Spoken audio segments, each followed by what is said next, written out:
నమస్కారం దూరదర్శన్ వార్తలకు స్వాగతం నేను మురళి ముందుగా వార్తల్లోని ముఖ్యాంశాలు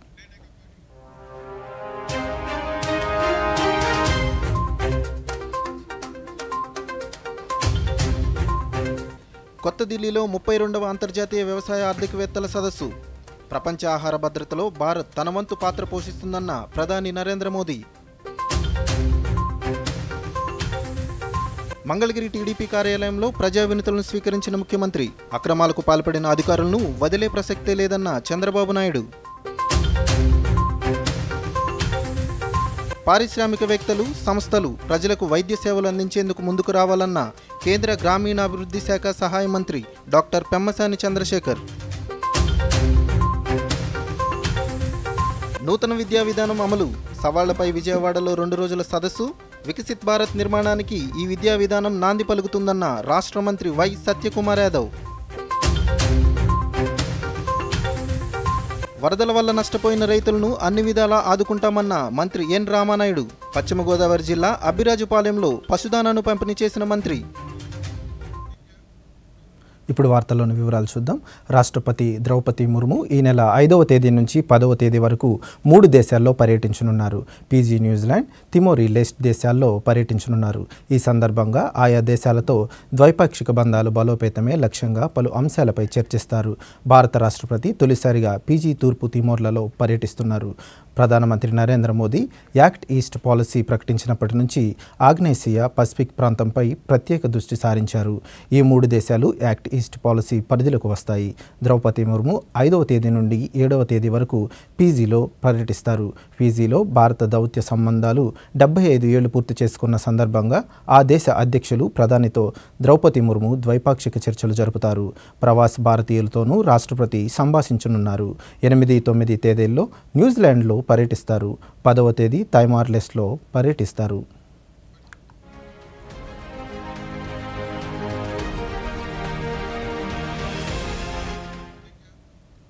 భారత్లో 6 కాలాలను దృష్టిలో ఉంచుకొని వ్యవసాయ ప్రణాళికలు సిద్ధం చేస్తున్నామని ప్రధానమంత్రి నరేంద్ర మోదీ స్పష్టం చేశారు. న్యూఢిల్లీలో 32వ అంతర్జాతీయ వ్యవసాయ ఆర్థికవేత్తల సదస్సు ప్రారంభోత్సవ కార్యక్రమంలో ప్రధాని పాల్గొన్నారు. 75 దేశాలకు చెందిన 1000 మంది ప్రతినిధులు సదస్సుకు హాజరయ్యారు. ఈ సందర్భంగా ప్రధాని మాట్లాడుతూ దేశంలో 15వ వ్యవసాయ వాతావరణ మండలాలు ఉన్నాయని, వాటన్నిటికీ ప్రత్యేకతలు ఉన్నాయన్నారు. భారత్లో 100 కిలోమీటర్లు ప్రయాణించి చూస్తే సాగుముఖ చిత్రమే మారుతుందన్నారు. ప్రపంచ ఆహార భద్రతా కార్యక్రమంలో భారత్ కూడా తన వంతు కృషి చేస్తుందని స్పష్టం చేశారు. పాలు, సుగంధ ద్రవ్యాలు, కాయధాన్యాలు అతిపెద్ద ఉత్పత్తిదారునిగా ఉన్నప్పటికీ భారత్ సాగుముఖ చిత్రంలో వైవిధ్యం, ఆవశ్యకత ఎంతో ఉందని ప్రధాని మోదీ అభిప్రాయం వ్యక్తం చేశారు. शुगर, टी, फ्रेम्ड फिश इनका दूसरा सबसे बड़ा प्रोड्यूसर है. एक वो समय था जब भारत की फूड सिक्योरिटी दुनिया की चिंता का विषय था. एक आज का समय है जब Bharat global food security, global nutrition security इसके सॉल्यूशन देने में जुटा है. इस साल के बजट में भी बहुत बड़ा फोकस सस्टेनेबल फार्मिंग और क्लाइमेट रेजिलिएंट फार्मिंग पर है. हम अपने किसानों को सपोर्ट करने के लिए एक पूरा इकोसिस्टम डेवलप कर रहे हैं. भारत का बहुत जोर क्लाइमेट रेजिलिएंट क्रॉप से जुड़ी रिसर्च एंड डेवलपमेंट पर है. करीब 1900 नई क्लाइमेट रेजिलिएंट वैरायटी अपने किसानों को दी है. इसका लाभ भारत के किसानों को भी मिल रहा है. हमारे यहां राइस की कुछ वैरायटीज ऐसी भी है जिनको ट्रेडिशनल वैरायटीज के मुकाबले అక్రమాలకు పాల్పడిన అధికారులను వదిలే ప్రసక్తే లేదని ముఖ్యమంత్రి నారా చంద్రబాబు నాయుడు హెచ్చరించారు. మంగళగిరిలోని తెలుగుదేశం పార్టీ కేంద్ర కార్యాలయంలో ప్రజల నుంచి ఈరోజు ఆయన వినతులు స్వీకరించారు.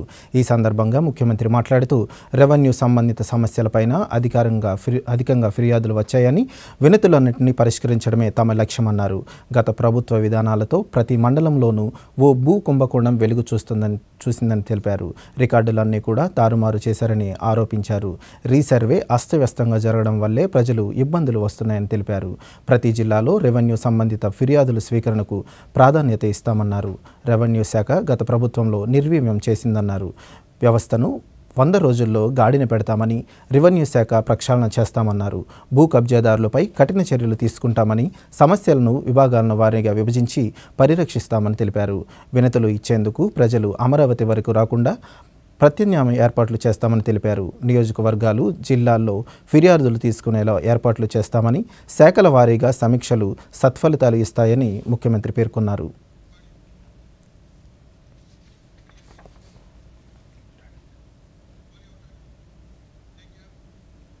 పారిశ్రామికవేత్తలు, సంస్థలు ప్రజలకు వైద్య సేవలు మరింత సమర్థవంతంగా అందించడానికి ముందుకు రావడం ఎంతో ఆనందకరమని కేంద్ర గ్రామీణాభివృద్ధి శాఖ సహాయ మంత్రి డాక్టర్ పెమ్మసాని చంద్రశేఖర్ అన్నారు.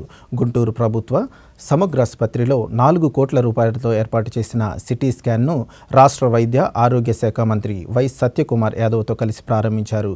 అనంతరం కేంద్ర మంత్రి మాట్లాడుతూ ప్రజలకు ఎంతో భారంగా ఉండే క్యాన్సర్ వంటి వ్యాధుల చికిత్సకు నాట్కో, జింకానా వంటి సంస్థ సేవలందిస్తున్నాయని తెలిపారు. వారిలాగే మరింత మంది ముందుకు వస్తే ఎటువంటి అవినీతికి తావు లేకుండా వారందరిచే ప్రతి రూపాయి ప్రజలకు సేవలకు చేసేందుకు వినియోగించే బాధ్యత తాను తీసుకుంటానని మంత్రి హామీ ఇచ్చారు.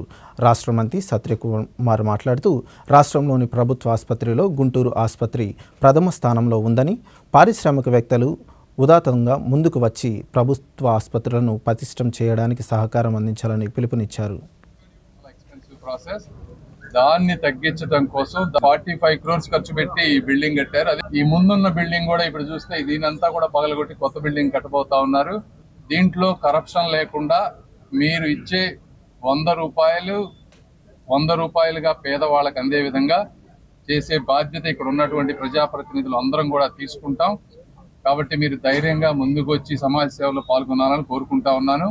గవర్నమెంట్ జనరల్ హాస్పిటల్లో గుంటూరు ఆసుపత్రి ప్రథమ స్థానంలో ఉంది. ఇక్కడ శాంక్షన్డ్ బెడ్ 1270 ఉంటే ప్రతిరోజు ఇన్ పేషెంట్లు 15 నుంచి 1600 దాకా వస్తున్నారు. ఫంక్షనల్ బెడ్లు కూడా దానికి అనుగుణంగా ఉన్నాయి. ఉదాత్తమైన ఆలోచనతో ముందుకు రావాల్సి ఉంది. ప్రభుత్వ రంగంలో ఉన్న వైద్యశాలలకి ఆర్థికంగా సహాయ సహకారాలు అందించాల్సి ఉంది. ప్రభుత్వం ఒకవైపు తాను చేస్తున్నవన్నీ చేస్తున్నప్పటికీ కూడా ఫిలాంథ్రఫిస్టుగా ఉంటున్న వారు CSR కింద కానీ సహాయ సహకారాలు అందించాల్సిన అవసరం ఉంది. సిటీ సిమ్యులేటర్ తో, బ్రాకీ థెరపీ, లీనియర్ యాక్సిలేటర్ తో లెవెల్ 2 ఆసుపత్రిగా ఉన్న గుంటూరు క్యాన్సర్ హెల్త్ కేర్ లో లెవెల్ 1 కి వెళ్ళడానికి అవసరమైన పెట్ సిటీ స్కాన్ కూడా త్వరలో ఈ ప్రజాప్రభుత్వం. కేంద్ర బడ్జెట్ 2024-25లో ఆంధ్ర రాష్ట్రానికి అధిక ప్రాధాన్యత ఇచ్చారని కేంద్ర ఉక్కు పరిశ్రమల శాఖ సహాయ మంత్రి భూపతిరాజు శ్రీనివాసవర్మ తెలిపారు. తిరుపతిలో ఈరోజు ఆయన మీడియాతో మాట్లాడుతూ రాష్ట్ర ప్రజలు ఎంతో నమ్మకాన్ని పెట్టుకున్నారని, ఆ నమ్మకాన్ని నిజం చేస్తూ అమరావతి, పోలవరం విషయంలో ఇతర పెండింగ్ ప్రాజెక్టులు బడ్జెట్లో జరిగిందని తెలిపారు. రాష్ట్రంలో పరిశ్రమల ఏర్పాటుకు అనువైన పరిస్థితులు నెలకొన్నాయని పేర్కొన్నారు. విశాఖ ఉక్కు పరిశ్రమ ప్రైవేట్ పరం కాకుండా చూస్తామన్నారు. రాష్ట్ర అభివృద్ధికి కేంద్రం కట్టుబడి ఉందన్నారు. ప్రత్యేక హోదాకు మించిన అదనపు ప్రయోజనాలు ఆంధ్రప్రదేశ్కు చేకూరుతాయన్నారు. ఎన్డీఏ పాలనలో ఆంధ్రప్రదేశ్ అన్ని విధాల అభివృద్ధి చెందుతుందని తెలిపారు. ప్రాజెక్టు విషయంలో కానీ, రాష్ట్రంలో ఉన్నటువంటి ఇతర పెండింగ్ ప్రాజెక్టుల విషయంలో కానీ, అదేవిధంగా పరిశ్రమలకు సంబంధించి ఏదైతే ల్యాండ్ అవైలబిలిటీ ఆధారంగా ఏదైతే గతంలో తరలిపోయినటువంటి పరిశ్రమలు ఆంధ్ర రాష్ట్రం నుంచి, ముఖ్యంగా మీ ప్రాంతం నుంచి ఒక పారిశ్రామికవేత్త మరి గత ప్రభుత్వ వైఖరి కారణంగా మరి తెలంగాణకి వెళ్ళిపోయేటువంటి పరిస్థితి వచ్చింది. అటువంటి వారిని అందరినీ కూడా తిరిగి వారిని ఏదైతే రాష్ట్రంలో పరిశ్రమల స్థాపనకు అనుకూలమైనటువంటి వాతావరణం నిర్మాణం చేస్తాం. విశాఖ ఉప్పుని కాపాడాలి అనేటువంటి ఆలోచన ప్రజలకు ఉంది. మాకు కూడా వ్యక్తిగతంగా మేము కూడా ఈ రాష్ట్రానికి సంబంధించినటువంటి వ్యక్తిని కాబట్టి నాకు కూడా ఉంది. దాన్ని ప్రైవేటైజేషన్ చేయకుండా ఏ రకమైనటువంటి ప్రత్యామ్నాయ మార్గాలు ఉన్నాయనేటువంటి విషయం మీద మేము మంత్రి అయ్యాక నేను కానీ మా కేబినెట్ మంత్రి ఉన్నటువంటి కుమారస్వామి గారు కానీ ఒక 7-8 సమావేశాలు పెట్టడం, బ్యాంకర్స్తో కానీ, సెయిల్తో కానీ, NMDCతో కానీ మేమిద్దరం స్వయంగా విశాఖ ఉక్కు ఫ్యాక్టరీని వెళ్ళి అక్కడ సందర్శించడం, అక్కడ ఉద్యోగ సంఘాలతో సమావేశం కావడం, అధికారులతో సమావేశం కావడం, బ్యాంకర్స్తో సమావేశం కావడం, ఈ విధంగా మేము ముందుకు వెళ్ళాం. నూతన విద్యా విధానం యువత భవిష్యత్తుకు ఎంతో ఉపయోగపడుతుందని రాష్ట్ర వైద్య ఆరోగ్య శాఖ మంత్రి వై సత్యకుమార్ యాదవ్ పేర్కొన్నారు.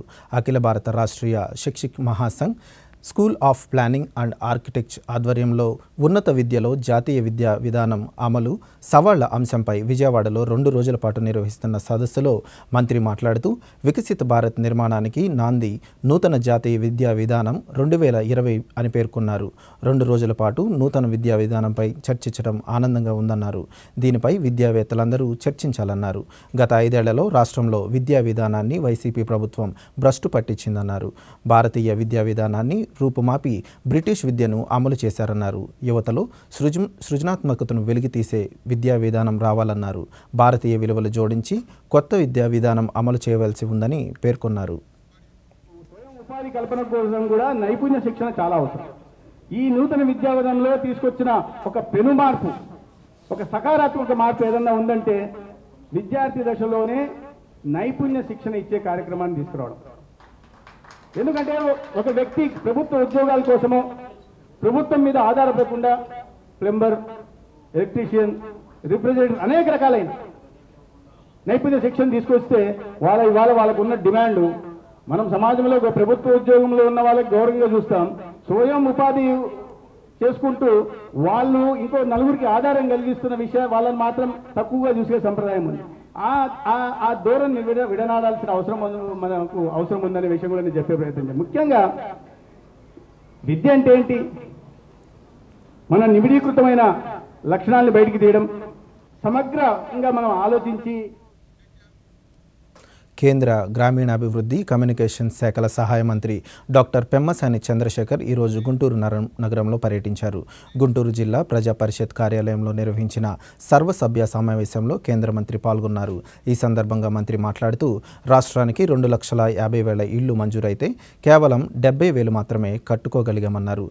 గ్రామీణాభివృద్ధి శాఖలో 800 కోట్ల రూపాయలు ఆంధ్రప్రదేశ్కి 60-40 రేషియో మీద ఇవ్వడానికి సిద్ధంగా ఉందన్నారు. వీటి వల్ల 10 లక్షల మంది పేదలకు గృహాలు సమకూరుతాయని తెలిపారు. నూతన విధి విధానాల ప్రకారం కేంద్రం నుంచి ఎక్కువ శాతం పొందడానికి వీలు లేదన్న మంత్రి ఉపాధి హామీ పథకం కింద వచ్చే నిధులను కూడా మనం సమగ్రంగా వినియోగించుకోవాలని అధికారులు సూచించారు. జలజీవన్ మిషన్ అందిపుచ్చుకొని రాష్ట్రంలోని ప్రతి ఇంటికి కుళాయి ద్వారా నీటిని అందించేలా చేద్దామని కేంద్ర మంత్రి పిలుపునిచ్చారు. దాదాపుగా 1,40,000 నుంచి 1,50,000 రూపాయలు వచ్చేటువంటి పరిస్థితి. మనం కనుక ఒక 60-70,000 కనుక ఇక్కడ కనుక మ్యాచింగ్ చేసుకోగలిగితే దాదాపుగా 10 లక్షల మంది పేదవాళ్ళకి రూరల్లో కానీ, అదేవిధంగా అర్బన్లో ఇంకో 3-4 లక్షలు, 15 లక్షల మందికి ఇల్లు కొత్త స్కీమ్లో అప్గ్రేడేషన్కి ఇచ్చారు కానీ కొత్త స్కీమ్లో ఇవ్వలేదు. కొత్త స్కీమ్లో అప్గ్రేడేషన్కి కనీసం 20% అన్నా ఇంక్లూడ్ చేద్దామని విశ్వ ప్రయత్నం చేశాను. 3 సార్లు పంపించినా కూడా వాళ్ళు అప్గ్రేడేషన్ అంటే ప్రాబ్లం అవుతుంది, ఈ స్కీమ్ ఇది కాదు, అన్ని రాష్ట్రాల వాళ్ళు వస్తాయని చెప్పి మనం చేసుకోలేకపోయాం. అయితే హ్యాబిటేషన్ ఉండి ఇంతకుముందు అస్సలు రోడ్లు లేని వాటికి అవకాశం ఉంది. అవి ఏమన్నా ఉన్నా కూడా ఆ లిస్ట్ మీరు అందరూ ఇవ్వండి, అవి కూడా చేపించేటువంటి పరిస్థితి. తర్వాత నరేగా మీకు తెలుసు, ఇది ఉపాధి హామీ పథకం. ఇన్ఫ్లేషన్ అడ్జస్టెడ్గా ఈ రోజున 290 రూపాయలు వచ్చేటువంటి పరిస్థితి. వాటిని కూడా ఉపాధి హామీలో చాలా మంది సరిగా లేకపోవటం, వాటిని అప్రాప్రియేట్గా వాడుకోలేకపోవటం, దాని ద్వారా వచ్చే మెటీరియల్ కాస్ట్ని మనం సరిగా వాడుకోలేకపోవటం వల్ల కూడా కొంత వర్క్ చేసుకోలేకపోయాం మనం. మీరు అంతకుముందు గవర్నమెంట్లో చూస్తే చాలా సిమెంట్ రోడ్స్లో SC/ST దేశంలో నూతన జాతీయ విద్యా విధానం పాలసీ తీసుకురావడం వల్ల ప్రతి ఒక్కరికి నాణ్యమైన విద్య అందించగలుగుతున్నామని అఖిల భారత రాష్ట్రీయ శిక్షక్ మహాసంఘ్ జాతీయ ప్రధాన కార్యదర్శి జి లక్ష్మణ్ పేర్కొన్నారు. Akhila Bharata Rashtriya Shikshak Mahasangh school of planning and architecture ఆధ్వర్యంలో ఉన్నత విద్యతో జాతీయ విద్యా విధానం అమలు సవాళ్ల అంశాలపై విజయవాడలో 2 రోజుల పాటు నిర్వహిస్తున్న సదస్సులో ఆయన మాట్లాడుతూ భారత్ వేగంగా అభివృద్ధి చెందడం వల్ల విద్యలో కూడా సరైన విధానాన్ని తీసుకురావడం కీలకమన్నారు. సుమారు 4 సంవత్సరాల పాటు ఈ పాలసీపై కసరత్తు చేసిన అనంతరం అందుబాటులోకి తీసుకువచ్చినట్లు తెలిపారు. మల్టీ డిసిప్లినరీ రీసెర్చ్ కేంద్రాలకి ఎక్కువ ప్రాధాన్యత ఇవ్వడం ఈ పాలసీ ఉద్దేశమన్నారు. విద్యార్థుల్లో నైపుణ్యాన్ని పెంచాలనే ఇది ఎంతగానో ఉపయోగపడుతుందన్నారు. వికసిత్ భారత్ లక్ష్యంలో భాగంగా విద్యా వ్యవస్థలో సమూల మార్పులు తీసుకురావడం మంచి పరిణామం అన్నారు. నూతన జాతీయ విద్యా విధానాన్ని ప్రతి ఒక్కరూ అర్థం చేసుకొని సమన్వయంతో పనిచేయాలన్నారు. కొత్త ఎడ్యుకేషన్ పాలసీ అనేది రావడం జరిగింది. ఇది స్టూడెంట్ ఫ్రెండ్లీ, అదేవిధంగా భారతీయతతో నిండుకున్నటువంటిది. భారతీయ యొక్క విలువలు మూలాలను బయటకు తీసుకొచ్చి భారతదేశం యొక్క విద్యా వ్యవస్థని బలోపేతం చేసేటువంటి ఒక నూతన పాలసీ. దీని యొక్క ఇంప్లిమెంటేషన్ అనేటువంటిది మొదలైంది. చాలా రాష్ట్రాల్లో చాలా ఇన్స్టిట్యూషన్స్ అన్నీ కూడా. ఇప్పుడు చిన్న విరామం. మిఠాయి మా కాలంలో ఎలా ఉండేదంటే అయితే వెళ్ళండి మీ కాలంలోకి. రొమాన్స్ అనేది మా కాలంలో ఉండేది. పేమెంట్ కూడా ఆ కాలంలో లాగేనా? ఏమండి, డిజిటల్ పేమెంట్ నేర్చుకోండి. కొత్త కాలానిది ఈజీ, సేఫ్ మరియు ఫాస్ట్. నేనైతే వీరికి డిజిటల్ పేమెంట్ చేయడం నేర్పించాను. మరి మీరు రండి సెల్ఫీ తీసుకుందాం. ఇది మా తరానిది. ఆర్బీఐ చెప్తుంది, ఈ డిజిటల్ పేమెంట్ వాడండి, ఇతరులకు నేర్పించండి. వార్తలకు తిరిగి స్వాగతం. కొవ్వాడ ఎర్ర కాలువను కేంద్ర ప్రభుత్వం సహకారంతో పూర్తి స్థాయిలో ఆధునీకరిస్తామని రాష్ట్ర బీజేపీ అధ్యక్షులు రాజమహేంద్రం పార్లమెంట్ సభ్యులు దగ్గుపాటి పురంధేశ్వరి తెలిపారు. తూర్పుగోదావరి జిల్లా గోపాలపురం మండల గ్రామాల్లో వరద ముప్పుకు గురైన పంట పొలాలను ఈరోజు స్థానిక శాసనసభ్యులు ఎం వెంకటరాజుతో కలిసి ఆమె పరిశీలించారు. ఈ సందర్భంగా పురంధేశ్వరి మీడియాతో మాట్లాడుతూ ముంపు కారణంగా నష్టపోయిన రైతులను అన్ని విధాలా ఆదుకుంటామన్నారు. రైతుల కోసం కేంద్ర ప్రభుత్వం ఫజిల్ బీమా యోజన, కిసాన్ సమ్మాన్ నిధి పథకాలను అమలు చేస్తుందన్నారు. ఉన్నటువంటి 5,000 పైచిలకు ఎకరాల్లో దగ్గర 2,300 ఎకరాలు ముంపుకి గురయ్యాయి అని చెప్పి ఏడీ గారు ఇచ్చినటువంటి వివరణ. అది మాత్రమే కాకుండా వెంకటరాజు గారు ఇందాక చెప్పినటువంటి విషయం ఏమిటంటే, సాధారణంగా ఇప్పుడు 2,300 ఎకరాలు ఇబ్బంది పడినప్పటికీ కూడా ప్రతి సంవత్సరం దగ్గర 5,000 ఎకరాల్లో మనకి ఇబ్బంది కలుగుతుంది అని చెప్పి వారు చెప్పడం జరిగింది. అయితే ఇది ఇప్పుడు తాత్కాలికంగా రైతులకి ఏ విధంగా వారికి కావాల్సినటువంటి ఉపశమనం ఇవ్వాలో దాని మీద అయితే ఆల్రెడీ ఎమ్మెల్యే గారు దృష్టి పెట్టారు. అధికారులు కూడా దాని మీద దృష్టి పెట్టడం జరిగింది. ఇందాకే అడిగాను వారిని. రాష్ట్రంలో త్వరలో మహిళలకు ఆర్టీసీ బస్సులో ఉచిత ప్రయాణం సౌకర్యం కల్పిస్తామని రాష్ట్ర రవాణా శాఖ మంత్రి రాంప్రసాద్ రెడ్డి తెలిపారు. చిత్తూరు ఆర్టీసీ బస్టాండ్లో జిల్లాకు సంబంధించి 9, అన్నమయ్య జిల్లాకు సంబంధించి 9 నూతన బస్సులను మంత్రి ప్రారంభించారు. మంత్రి సాధారణ పౌరుల ఆర్టీసీ బస్సులో టికెట్ కొని చిత్తూరు బస్టాండ్ నుండి గాంధీ సర్కిల్ మీదుగా తిరిగి బస్టాండ్కు ప్రయాణం చేశారు. ఈ సందర్భంగా ఆయన మీడియాతో మాట్లాడుతూ రాష్ట్రంలో ఆర్టీసీ బస్సులను పూర్తి స్థాయిలో ఎలక్ట్రిక్ బస్సులుగా చేయడానికి ప్రయత్నిస్తున్నామన్నారు. గత ప్రభుత్వం ఆర్టీసీని నిర్వీర్యం చేసిందన్నారు. అభివృద్ధి లక్ష్యంగా కూటమి ప్రభుత్వం పనిచేస్తుందన్నారు. ఈరోజు 3వ తేదీన 17 బస్సులను ఇక్కడ ప్రారంభించడం జరిగింది చిత్తూరు హెడ్ క్వార్టర్లో. ప్రజలు ఒకటే గమనిస్తున్నారు, ఎవరైతే అభివృద్ధి చేస్తారో వాళ్లకు అభిమానిస్తారు. ముఖ్యంగా గత 5 సంవత్సరాల్లో ఆర్టీసీ నిర్వీర్యమైంది. చంద్రబాబు నాయుడు గారు ముఖ్యమంత్రి అయిన తర్వాత సుమారు 1,400 బస్సులు ఈరోజు ఏపీఎస్ఆర్టీసీ పరిధిలోకి వచ్చాయి. సుమారుగా ఇప్పుడు 400 బస్సులు రోడ్లపై కూడా రావడం జరిగింది.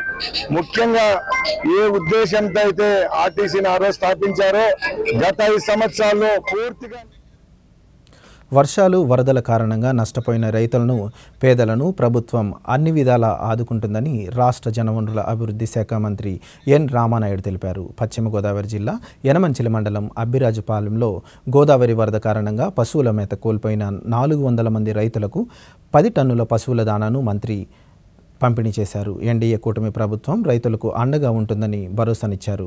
ఈ సందర్భంగా మంత్రి మాట్లాడుతూ వరద ప్రాంతాల్లో బాధిత కుటుంబాలకు ప్రభుత్వం 25 కేజీల బియ్యం, నిత్యావసర సరుకులు, కాయగూరలతో పాటు వరద నీరులో ఇళ్లలోకి వెళ్లిన వారికి 3,000 నగదు అందజేశామన్నారు. పరాకష్ట మన నక్కల్ డ్రైన్ సంబంధించిన అవుట్ఫ్లోస్ మన డోరు మూడి పడిపోవడం, డోరు పట్టుకొచ్చి అక్కడ పెట్టిన ఒక 10-20% వాటర్ బ్యాక్ లీకేజ్ ఉండదు. జరిగే నష్టానికి మళ్ళీ ఒక 20% ఎస్టిమేషన్లు కానీ ఇవన్నీ కూడా వర్కౌట్ చేసుకుని అట్లీస్ట్ కనీసం నెక్స్ట్ సీజన్ నుంచి అయినా రైతుగా కష్టం ఇబ్బంది లేకుండా చేయాలనే ఆలోచన ఇప్పుడు ఎంతవరకు వీలవుతాయి అంత యుద్ధ ప్రాతిపదిక మీద రైతుకి. పర్యాటక ప్రాంతాల్లో వ్యర్థాలను వదిలేయడం వల్ల పర్యావరణానికి తీరని హాని జరుగుతుందని ఎన్సీసీ శిక్షణ అధికారి నరేంద్ర పేర్కొన్నారు. ప్రధానమంత్రి నరేంద్ర మోదీ స్ఫూర్తితో కొనసాగుతున్న పునీత్ సాగర్ కార్యక్రమంలో భాగంగా నెల్లూరు నేవల్ విభాగంలోని ఆంధ్ర 10 ఎన్సీసీ క్యాండిడేట్స్ బారాషాహిద్లోని స్వర్ణ చెరువు షూట్లో వ్యర్థాల శుద్ధి కార్యక్రమాన్ని నిర్వహించారు. ఈ సందర్భంగా నరేంద్ర మాట్లాడుతూ వ్యర్థాలను ఎక్కడ పెడితే అక్కడ పారేయడం వల్ల వాతావరణ కాలుష్యంతో పాటు అనేక ఆరోగ్య సమస్యలు తలెత్తుతున్నాయని తెలిపారు. ఈ కార్యక్రమంలో పాల్గొన్న పలువురు ఎన్సీసీ అధికారులు, విద్యార్థులు పరిసరాల పరిశుభ్రత, పర్యావరణ పరిరక్షణ ప్రతి ఒక్కరి బాధ్యతగా గుర్తించాలన్నారు. ర్యాలీని నిర్వహించడం జరిగింది. ఆ తర్వాత అక్కడి నుంచి బారా షాహీద్ దర్గా దగ్గర ఉన్నటువంటి స్వర్ణాల చెరువు పరిసర ప్రాంతాలని మా ఎన్సీసీ క్యాడెట్స్ ఆధ్వర్యంలో అక్కడ ఉన్నటువంటి వ్యర్థాలని, ప్లాస్టిక్, అదేవిధంగా వాటర్ బాటిల్స్ అయితేనేమి, ప్లాస్టిక్ కవర్లు అయితేనేమి, వాటిని కూడా శుభ్రం పరిచి ఈ పరిసరాలని ఒక ఆహ్లాదకరమైన వాతావరణంలో ఉంచడానికి మా వంతు ఈ కార్యక్రమాన్ని చేశాము. ఈ కార్యక్రమాన్ని చేయడం యొక్క ప్రధానమైన ఉద్దేశము చిన్నప్పటి నుంచి వాళ్ళు ఒక దేశభక్తి భావాన్ని, ఒక సేవా భావాన్ని, అదేవిధంగా ఒక పోరాట పటిమని, ఒక నాయకత్వ లక్షణాలని వాళ్ళు పెంపొందించే ఉద్దేశంతో DKW కాలేజ్ దగ్గర నుంచి స్వర్ణాల చెరువు దాకా ర్యాలీ చేసుకుంటూ వచ్చాము.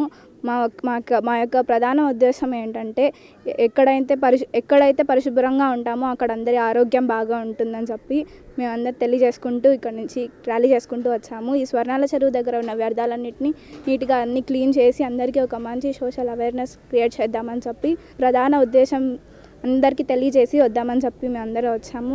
Cleaning of our social environment and our public place like here, and we have collected so many waste from the site we have cleaned.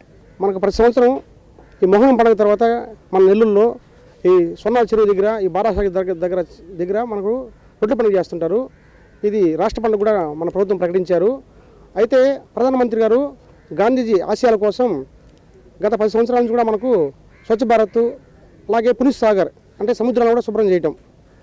ఇక్కడ ఏమవుతుందంటే ప్రతి ఒక్కరు చిత్తూరు జిల్లాలో పశుగణన కార్యక్రమం చేపట్టనున్నామని జిల్లా పశుసంవర్ధక శాఖ జాయింట్ డైరెక్టర్ డాక్టర్ ప్రభాకర్ పేర్కొన్నారు. ఈరోజు ఆయన దూరదర్శన్తో మాట్లాడుతూ సెప్టెంబర్ నుంచి డిసెంబర్ వరకు 4 నెలల పాటు జిల్లాలో పశుగణన కార్యక్రమం నిర్వహిస్తామని తెలిపారు. రైతులకు అవసరమైన షెడ్ల ఏర్పాటుకు సర్వే చేస్తున్నామన్నారు. పాడి రైతులకు గిట్టుబాటు ధరలు అందించేందుకు కృషి చేస్తామని తెలిపారు.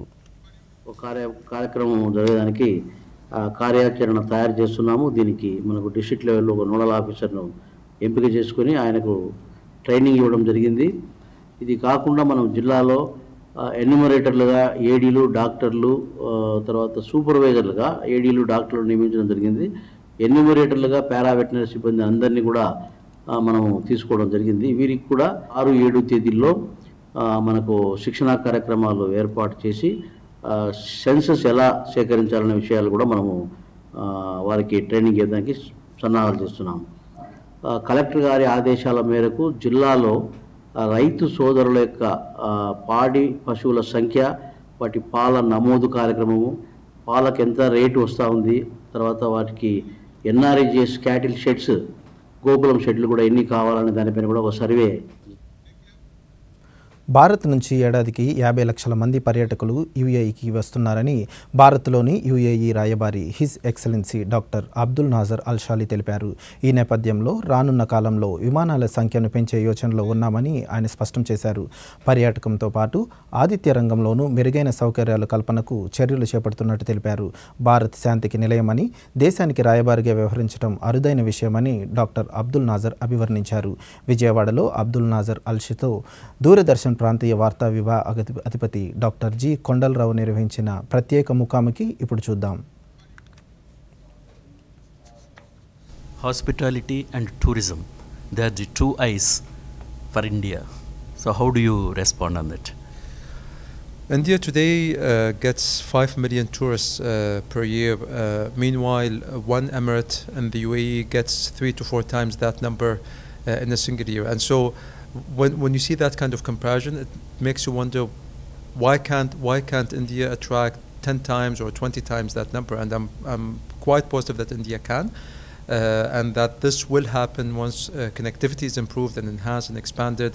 We have so many more flights coming in and departing from India, and even with that, you will see hospitality being improved and being expanded.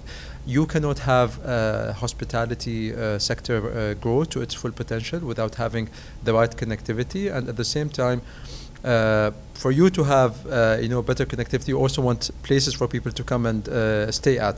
It seems like it's a question of what should we be doing first, and from everything that I have seen, especially the UAE's relations with other countries and other strategic and economic partners, you cannot go about doing anything without first getting aviation sorted out, improving connectivity, and doing hospitality in parallel with it, so that whoever gets on those flights and come to visit any state and any city here in India gets to also have a very good and very memorable experience staying at the hotels here as well. Atidhi Devo Bhava. So in India, we say Atidhi Devo Bhava, welcome to guests around the world. So how do you respond to this? I am very honored and very pleased to be here in India. India feels like home, away from home, and I could not have asked for a better place to be in. Lok Adalat వ్యవస్థ రూపకల్పన చాలా గొప్ప నిర్ణయమని, ఈ వ్యవస్థతో ప్రజలకు న్యాయం మరింత చేరువైందని supreme court ప్రధాన న్యాయమూర్తి జస్టిస్ డివై చంద్రచూడ్ అభివర్ణించారు. సుప్రీంకోర్టు నిర్వహిస్తున్న ప్రత్యేక లోక్ అదాలత్ సందర్భంగా ఏర్పాటు చేసిన కార్యక్రమంలో జస్టిస్ డివై చంద్రచూడ్ మాట్లాడుతూ, లోక్ అదాలత్ను మరింత బలోపేతం చేసే దిశగా అన్ని దశల్లోనూ తమ వంతు సహకారాన్ని అందిస్తున్నామన్నారు. ఈ వ్యవస్థతో సామాన్యులకు న్యాయం అందించడంలో సుప్రీంకోర్టు బార్ సమైక్యతో పాటు దేశవ్యాప్తంగా ఉన్న న్యాయ సిబ్బంది పాత్ర ఎనలేదని పేర్కొన్నారు. Our backbone in the Supreme Court, and without whom nothing of this would have been successful. If the lawyers had stayed away, you can imagine there'd be no judge or no courtroom or no Lok Adalat without the lawyers. And all of them joined us in the Lok Adalat. When we constituted the panels for the Lok Adalat, we ensured that every panel would consist of 2 judges, in my case 3 judges, and 2 members of the bar. 1 senior advocate drawn from SCBA and 1 advocate drawn from SCORA. మధ్యవర్తిత్వంతో సమస్యలు పరిష్కరించే సాంప్రదాయం భారతీయ సంస్కృతిలోనే ఉందని కేంద్ర న్యాయశాఖ మంత్రి అర్జున్ రామ్ మేఘవాల్ అన్నారు. Supreme court నిర్వహిస్తున్న ప్రత్యేక లోక్ అదాలత్ సందర్భంగా ఏర్పాటు చేసిన కార్యక్రమంలో కేంద్ర మంత్రి మాట్లాడుతూ, ఈ లోక్ అదాలత్లతో 1000కి పైగా కేసులు పరిష్కరించినట్లు తెలిపారు. तो मुझे जानकारी मिली कि सिविल मैटर भी यहाँ सेटल हुए, मैट्रोमैनुअल मैटर भी सेटल हुए. मैट्रोमैनुअल के लिए तो ताली बजा सकते हो आप बहुत जोरदार. तो हैप्पीनेस भी आई, जिन्होंने ढंग से सुना उसको चेहरे पे हैप्पीनेस आई. अब आगे आप समाज में भी इसको ले जा सकते हो कि सुप्रीम कोर्ट की ये पहल कितनी जोरदार है. 138 के मामले भी सेटल हुए.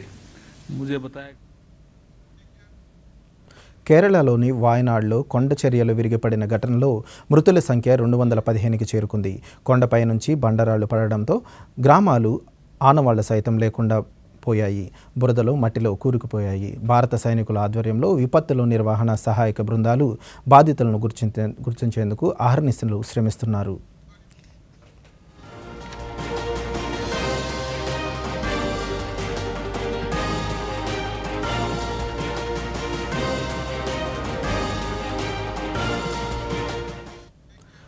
వాయునాడ్లో విపత్తు నిర్వహణ బృందాలు సైనికులు ప్రజలను కాపాడే క్రమంలో విశ్వ ప్రయత్నాలు చేస్తుండగా, మరోవైపు కాల్పేట అటవీ అధికారి కె హసీన్ నేతృత్వంలో రెస్క్యూ బృందం తమ ప్రాణాలకు తెగించి ఓ గిరిజన కుటుంబాన్ని రక్షించిన వీడియో సామాజిక మాధ్యమాల్లో పలువురు ప్రశంసలు అందుకుంటుంది. అటవీ ప్రాంతాల్లోని లోయలో ఎదురుగా ఉన్న కొండపై ఓ గిరిజన కుటుంబం చిక్కుకొని ఉండడాన్ని బృందం గమనించింది. వారిని ఎలాగైనా కాపాడాలనే ఉద్దేశంతో 4.5 గంటల పాటు శ్రమించి తాళ్ల సాయంతో కొండపైకి చేరుకున్నారు.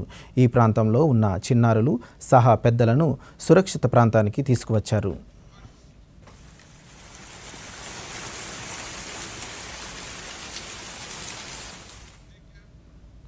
ఉత్తరాదిలోని పలు రాష్ట్రాల్లో భారీ వర్షాలు, వరదల కారణంగా ప్రతికూల పరిస్థితులు నెలకొన్నాయి. ప్రకృతి వైపరీత్యాలను కొండ విరిగిపడడంతో పాటు నదులు పొంగి పొరలడంతో సాధారణ జనజీవనం అస్తవ్యస్తమైంది. దీనితో పలువురు కేదార్నాథ్ యాత్రికులు మార్గ మధ్యంలో చిక్కుకుపోయారు. తక్షణ సహాయక చర్యలు చేపట్టిన రెస్క్యూ టీం ఇప్పటి వరకు 6,980 మంది యాత్రికులను సురక్షిత ప్రాంతాలకు చేర్చామని అధికారులు వెల్లడించారు. 599 మంది హెలికాప్టర్లో ఎయిర్ లిఫ్ట్ చేశారు. ఈ నేపథ్యంలో కేదార్నాథ్ యాత్రను తాత్కాలికంగా నిలిపివేశారు. మహారాష్ట్రలోని పలు జిల్లాల్లో భారీ వర్షాలు కురిసే అవకాశం ఉన్నందున భారత వాతావరణ శాఖ ఆ ప్రాంతాలకు రెడ్ అలర్ట్ జారీ చేసింది. ప్రజలు అప్రమత్తంగా ఉండాలని సూచించింది.